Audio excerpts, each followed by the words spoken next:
All right, guys, welcome back to another interview on Unhinged. I am joined by Dean Garnett. An absolute pleasure. How are you? I'm good, mate. Yeah, thanks for getting me on.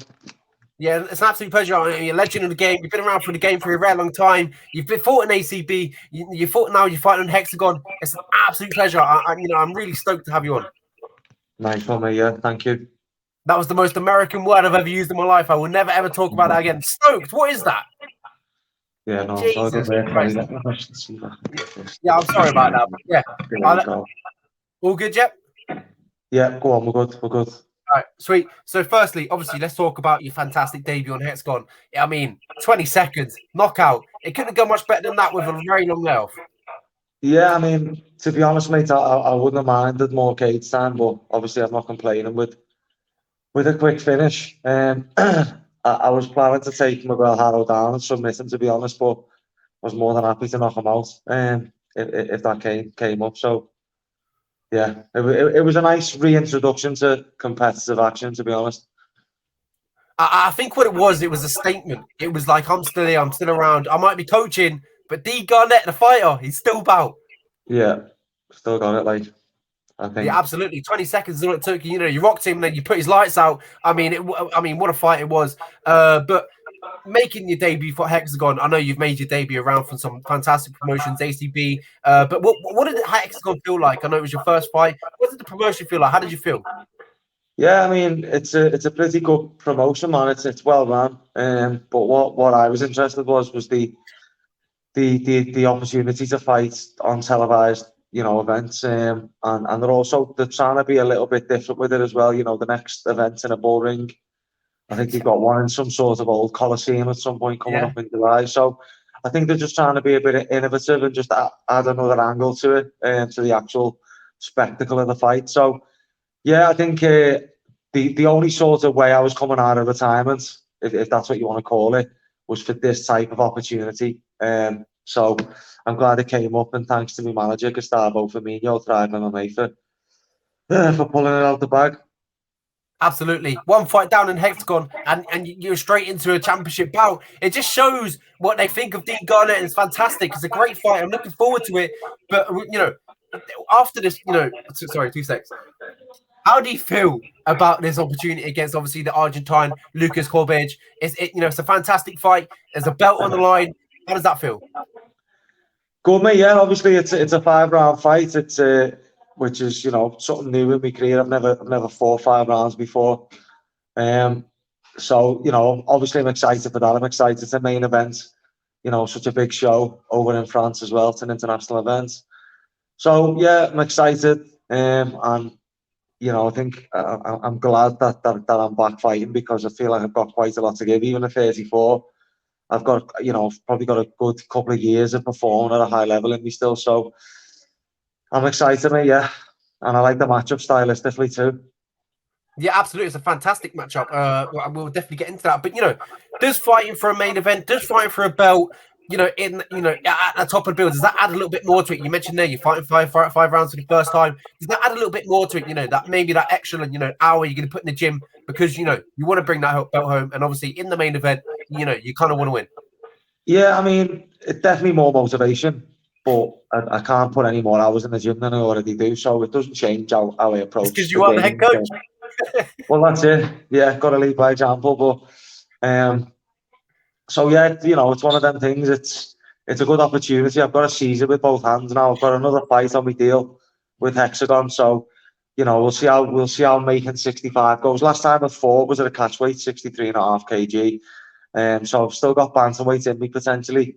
I'm going to see how this goes, and maybe I can consider a drop back to 135 as well to set me up for a big 2024. So yeah. Absolutely. And then obviously we talk about Lucas. What I've seen from him, what I've watched on the tape, a bit of a grappler. He's got a BJJ black belt. Is it? And if you talked about there, you like the matchup stylistically. But do you see Lucas obviously he's going to want to get that fight to the ground, and you're very comfortable there. But is that how you see, Lucas coming in with his game plan? Yeah, I mean, his last 2 fights that he's fought have been against guys around the level that I'm at. And, he's won one and he's lost one, and they've both been first round fights over. He was TKO'd in one, and he choked the other guy out in the other. So, you know, I think against high-level opposition, which I've faced a lot more of than he has, I feel like he hasn't quite got the maturity in his performances to manage a fight against a high-level opponent. So I think I'm just going to let him come out. He's going to be aggressive. He's going to bring the fight to me, just like the last guy did.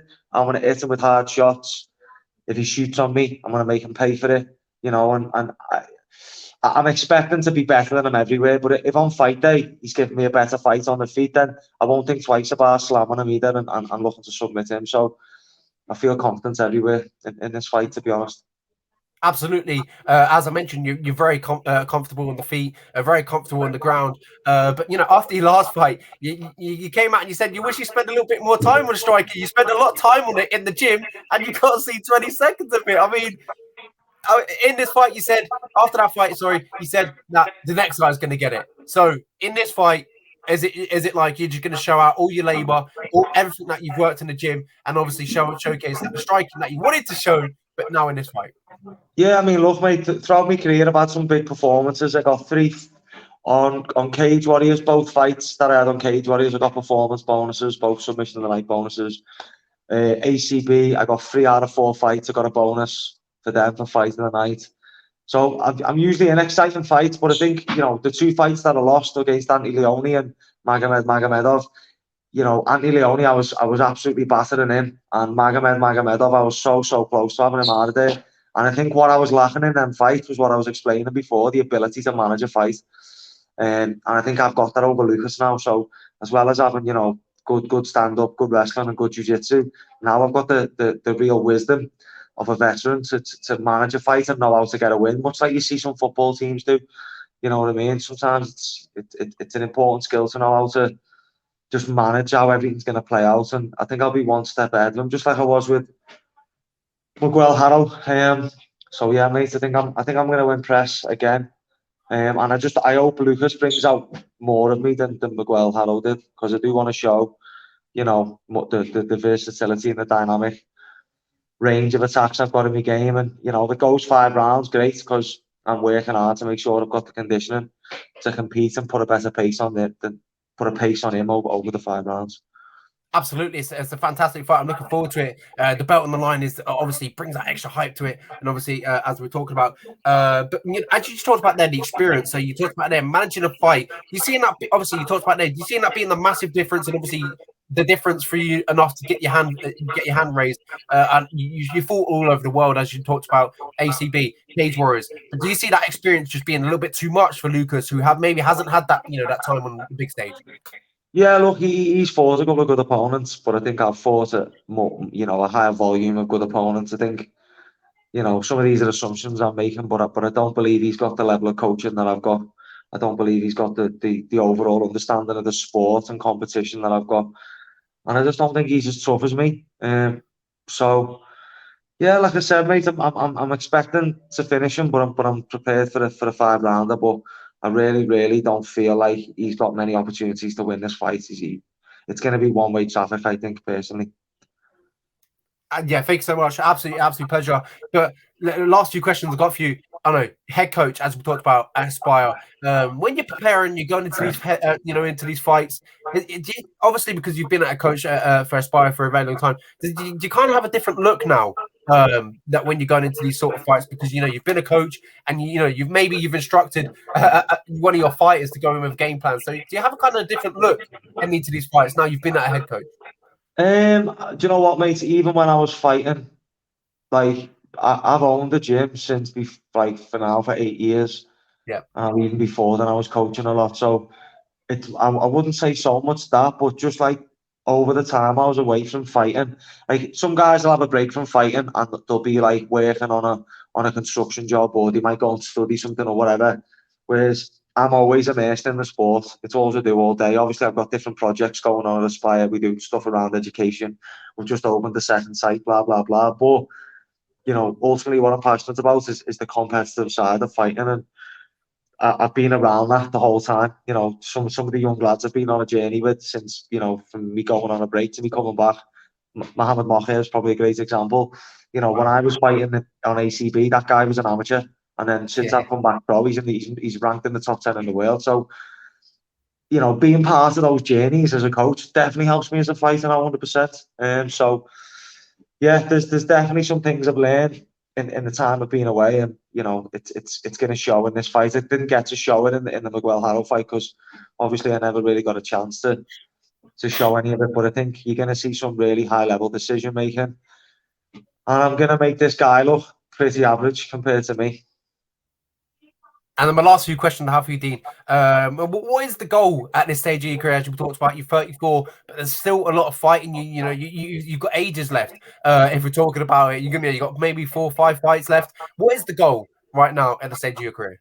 34, mate. I want to fight for another 3 or 4 years. So for me, if I can get 2 more good wins with Hexagone this year, both title fights, then you know, who knows what 2024 looks like. It could see me on, you know, promotions like UFC or PFL, but right now I'm happy. I'm enjoying me fighting, and if that means fighting under the Hexagon banner or whatever, then so be it. I just want to enjoy the time I've got in the sport, compete, test myself, but don't be surprised if you see me competing at the very elite level in the sport before this final run of my career is over.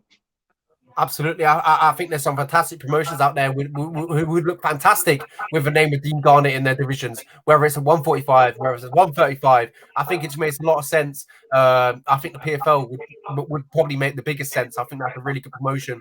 And I think you do really well over there. Yeah, maybe, Mo. We'll see. We'll see next year, mate, won't we? Time's gonna Absolutely. tell. Absolutely. My last question. Obviously, we talked about the Aspire. Could you shed some light on there? Maybe some prospects that are potential that you see come through. I know one of your fighters, Callum Mullen, as I talked about, was fighting Octagon the other day. I know it didn't go his way. Yeah, I mean, he's going to come back. He's going to look better. He's going to look stronger. He's got a bright future in front of him. But is there anyone else in the gym that we probably haven't seen enough of, and that we'll probably see more in the future that you maybe think has got that? Yeah. It's so hard because there's so many guys and girls at Aspire right now coming through. I think we were predominantly an amateur team only a few years ago, and now you look at the amount of pros you've got at the gym, like the Mullen brothers, Tom and Callum. Yeah. Some of our homegrown prospects like Liam McCracken, who fought on Bellator recently, had a really close fight with. A massive prospect over there. Asel Ajuj, watched the fight, it's a great fight. Marlon Jones, another one who's come through our academy, but the list there it's just a really broad spectrum. There's guys like Charlie Bolton just joined the pro ranks. Jack Axie's probably going to be fighting pro soon. We've got some real big studs in the amateur team, you know, right down to the kids like Shea Willow, Regan Bellamy. It's just a real big, deep. We've got 30 plus active competitors in the team at the minute. We've just opened a new site on the Wirral in Merseyside, and we're looking to expand our education programs that we offer to 16 to 19s. We're looking to incorporate 14, 15 and 16 in those in the coming year or two. So we've got some big plans, mate, and I think we're making a real impact in the sport and what we do. And you know, I think there's a lot we've achieved already, and I'm excited to see where both I am and the guys in the gym are in the next 3 to 5 years. That's special. That's truly amazing. I wish nothing but success for Aspire. It's a fantastic gym. You've got fantastic killers, as you talked about the Mullen brothers. Obviously Marlon Jones as well. It's a fantastic gym over there.